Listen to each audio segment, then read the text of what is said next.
Hey ladies and gentlemen, welcome back to the channel. As always, it is Nick here, back with your daily crypto news and analysis, and today we are going to be talking about a lot of stuff actually, in regards to even Ripple and XRP, but also just crypto in general. But before we fully jump on into this video, I do just want to take a quick second to say my heart and my prayers are going out to those individuals overseas in the Ukraine. It's honestly such a devastating thing to really kind of watch right now, with what's unfolding overseas, and I truly do hope for the best. Honestly, I debated on, uploading any videos today, but I figured I would keep you guys up to date on a lot of things. Of course, I'm going to be making my typical 4 videos today, but I do want to warn you all who are out there. Maybe you guys are in the US or so, and you don't really watch the news, or you don't know what's happening.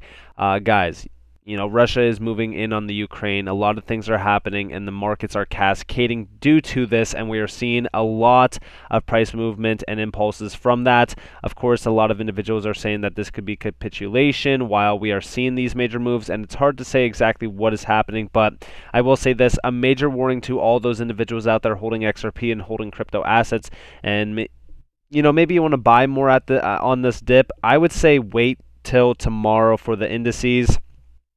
I think that the indices are going to be a leading factor in this market. I think that that's going to be the thing that really kind of pushes us even lower, especially in terms of Bitcoin and even XRP.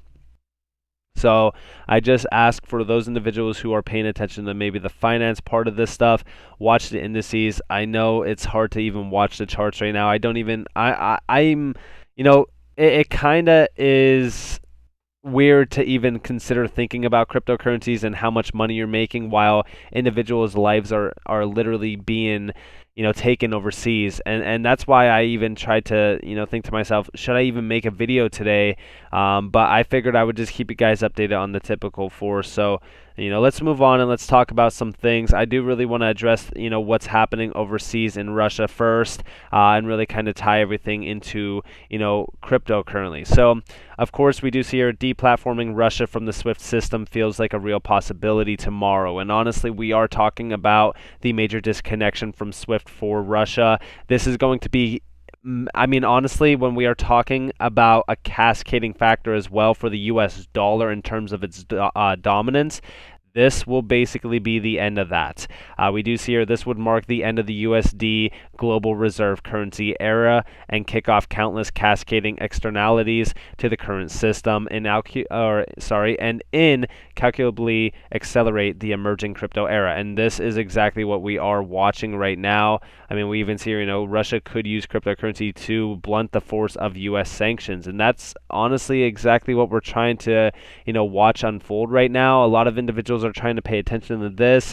Like I said, I really do feel for those individuals overseas, and this is, if we're talking about all of the factors leading up to this, it has just not been an easy past 2 years for anyone out there, but I could just imagine how rough it is for those individuals in the Ukraine. But again, when we are talking about this really is something, I would say this is like something that we have to watch for, because this could truly usher in a new age of finance and a new age of technology.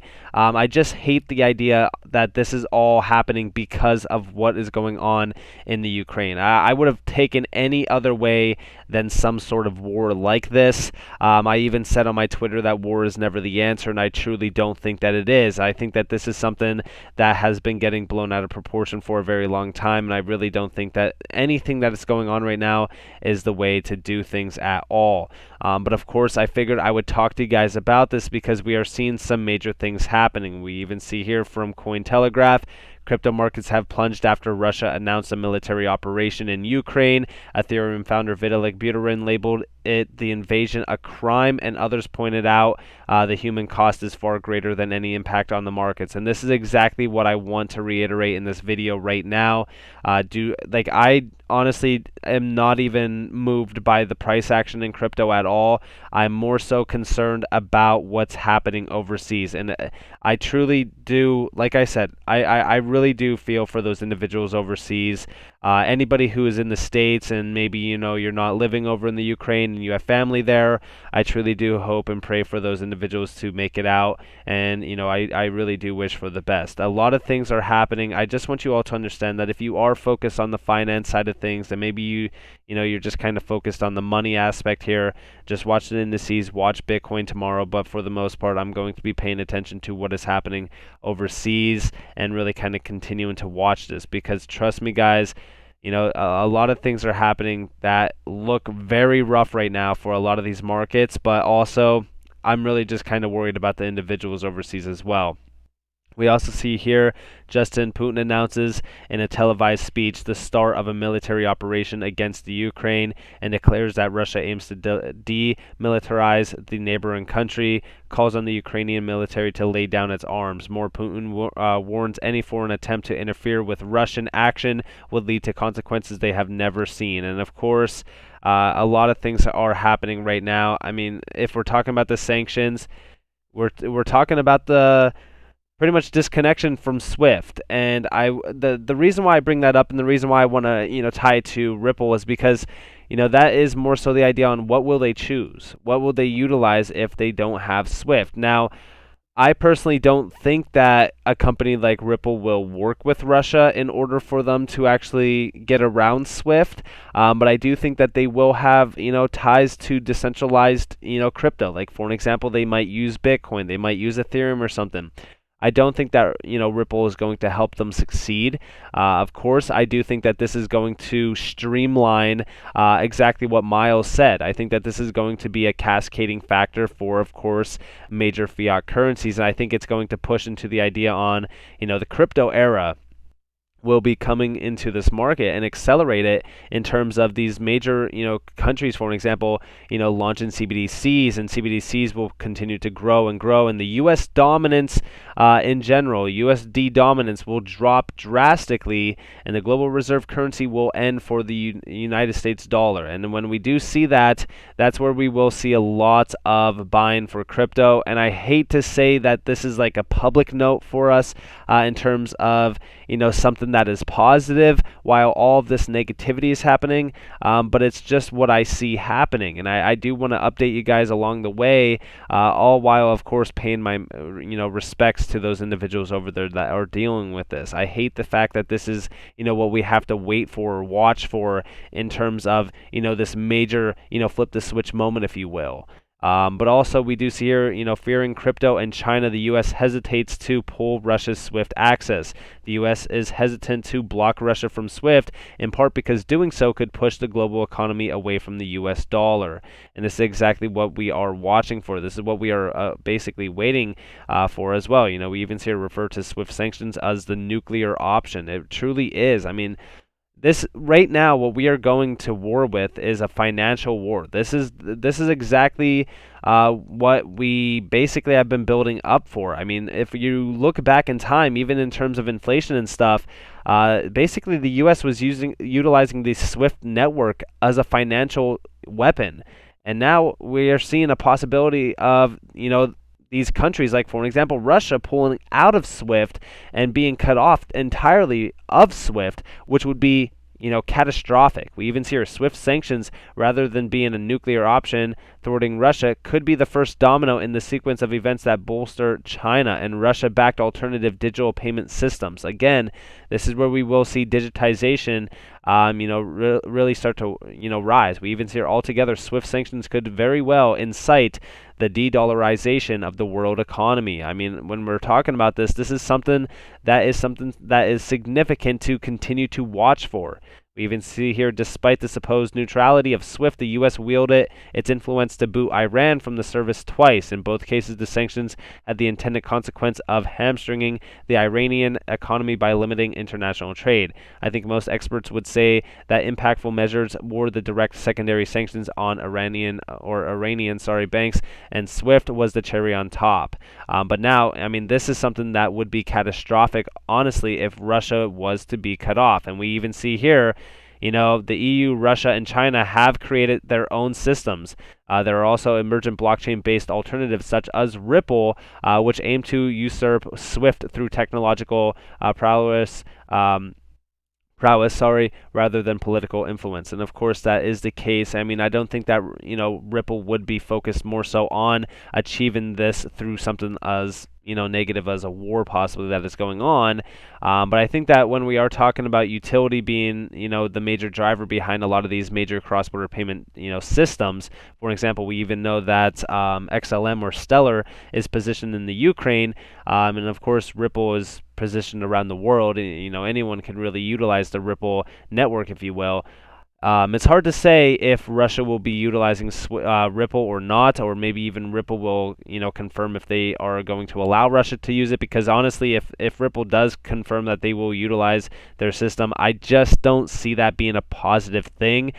Me personally, I think that we should cut Russia off entirely. I don't think that Russia should be able to function while they are going and attacking these countries, especially, these third world countries where a lot of these individuals don't have much, to begin with. So I just think that this is a disastrous way of going about it. But we even see here going back to May 28th, how disastrous would disconnection from SWIFT be for Russia? Now, this goes back to sometime in May, and this was even discussing, of course, the Ukraine possible overrun by Russia. We even see here, the April 29th resolution passed by the European Parliament on excluding Russia from the SWIFT international payment system should its troops invade Ukraine may be legally non-binding, but it did not go unnoticed by the Kremlin.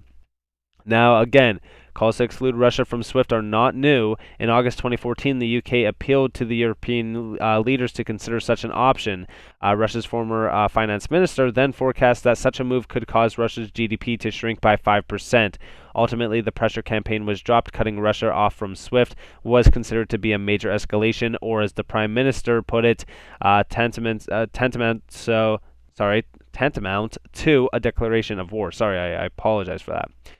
But again, if we are talking about this, I mean, this is still the idea that we will usher into a digital age, but what is the price that we have to pay? I mean, in regards to this, yeah, is this great for, digital, cryptocurrencies and stuff like that? Yeah, it is. But again, am I focused on this right now when we do see like human lives being at cost? Absolutely not. I'm trying to look on, a technology standard side and also, the humane way to actually look at this. And of course, right now, I'm just more so concerned about individuals' lives and, to really kind of see this all kind of end, if you will. But I definitely do think that this will, move forward the idea of digitization and crypto adoption in general. And I do think that this is also going to be good for DLT technologies, like, of course, the XRP ledger. But I just ultimately don't like the idea of a war being the main, fuel to light this fire because, again, I just don't think that war is ever the answer. I even said this on Twitter, like I said in the beginning of this video. I said, basically, war is never the answer to anything. I truly do hope and pray for those who live in, around, or have family in the Ukraine. And we even see, stay in the game. Don't even for a second think about giving up. Your future self will thank you for this decision. I am not selling anything, by the way, in this, market at all. We even see, get into gold and crypto now. Thank me later. Economic crash. Honestly, I do see a crash happening probably with the stocks tomorrow. I think that there's going to be a massive impulsive wave of selling pressure. It's going to be rough. And I do truly believe that at the end of the day, if we are talking about this market being a little bit shaken up by capitulation, if you will, yeah, it does. But we even see, but it feels messed up focusing on it when people are at home waiting to see if they'll die or not today. And that is exactly why I'm not trying to focus too much on everything in terms of price action. Honestly, we shouldn't even be really kind of concerned about crypto right now. Overall, I do truly, again, like I said, to really wrap up this video, I do pray for those individuals overseas, and I really do hope for the best through all of this. And please, guys, all stay strong. Do not focus too much on things right now. The humane thing to do would just kind of, consider individuals and consider their families and stuff that do have family overseas. Again, just a moment of silence for those individuals over there. I truly do feel for all of you. Now, with that being said, I do hope that you all enjoyed this video. If you guys did, definitely like this video. If you guys do want to subscribe and turn notifications on to never miss a future update, you guys are more than welcome to. But with that being said, I hope that you guys all have a beautiful day or a beautiful night wherever you guys are in this beautiful world. This has been Nick. Peace out, guys.